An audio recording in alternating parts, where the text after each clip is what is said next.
You won all of your games, is that right? No, I lost one game against AJ. Okay, but it was a close one. Yes, it was. And how many times have you done ping pong before? Or table tennis, rather? This is my second competition actually playing at a competition. I just play for fun at home, probably for only about 5 years.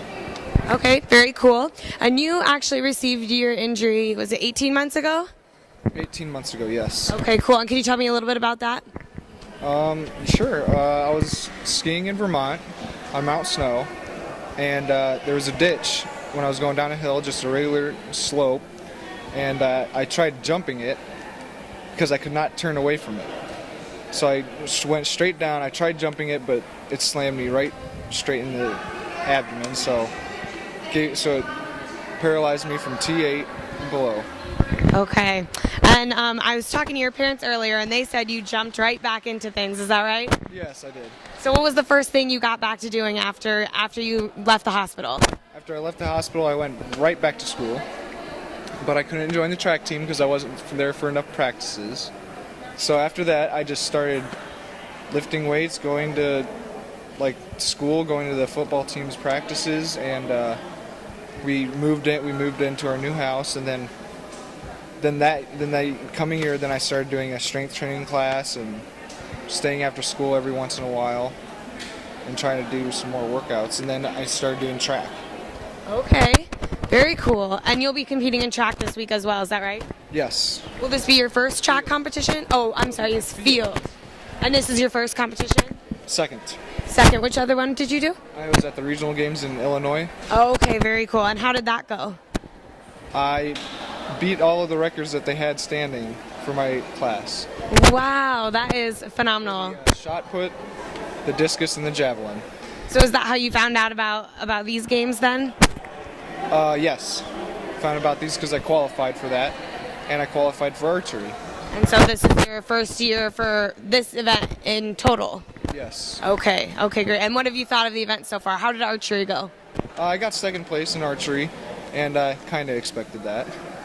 And then ping pong, I'm guessing I got second, maybe. I don't know. I think it's going pretty well. Good. Will you be back? Yes, I will. So looking forward, looking in the future, what do you think you want to do with your wheelchair sports career? Do you want to continue it? Do you want to exceed what you're doing now? Yes, I do. In fact, I'm going to keep going to track practice with my team at Northrop High School, and I'm going to throw the discus and the shot put. We don't have the javelin, but I'll do that at home as much as I can. And I'll continue going to the workouts for my classes and everything else. Very cool. Awesome. And I hear you do some hunting, too, for fun? Yes. Well, not for fun, but because we need meat in the freezer. But you also enjoy it? Yes. Very cool. And you've been doing that for a long time? Yes, I've been doing that since I was 6 years old. And you've been able to accommodate that in your chair now that you've... Yes, we have. We have a all-terrain power chair, and I've used that several times already. Pheasant hunting, turkey hunting, anything. And I was successful on most of the hunts. That's great. That's awesome. And then you also submitted some of those hunting photos to our Get Out and Enjoy Life contest. Is that right? Yes, I did. Very cool. And how did you find out about the contest? Actually, I didn't. My dad did. Okay. He sent them in. And Jeannie, you were telling me a little bit earlier about the classification process here. So what all does that entail? And you'll have some of that going on today, actually, correct? Yes, we actually did our formal classification yesterday, but for new players, we like to watch them while they're playing and see and double check to see if that classification might change. So we did have 2 new players this year, so I was kind of watching them to see if we're going to stay with the classifications we gave them. I think at this point we are. Okay, and so how did they do, those 2 newcomers? Actually, one did quite well. One had a much more difficult time, but I think they both learned a lot. And that's, we want them to have fun at this level, improve in the game, and just appreciate what they have to learn. And some of them have done beautifully through the years, and some just keep coming back and keep trying. That's fine. That's great. And how was the turnout this year compared to years past? Unfortunately, not as good as we would have liked. National Juniors has been divided in terms of the week to make it more affordable for parents, and so they're putting table tennis, archery, and swimming early in the week and track and field later in the week. And most of our players have come from the track and field players. So it's hard for families to come in for a whole week, play table tennis Monday, not have anything to do Tuesday, pay all that money and wait for track and field to start Wednesday.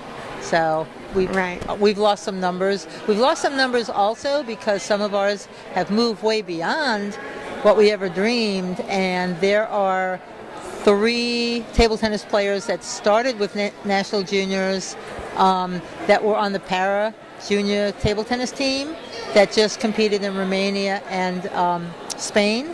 So we're very proud of that. And I know at least 2 of them just competed in the U.S. Open that took place just this last week. So that's pretty rewarding. 2 of them really had no idea what their potential was until they came to us and kind of got encouraged to pursue it more.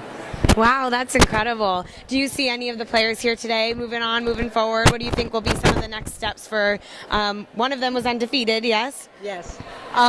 There's a lot of stiff competition out there. One of the things that players have to do is play in a regular sanctioned tournament so that they get a rating.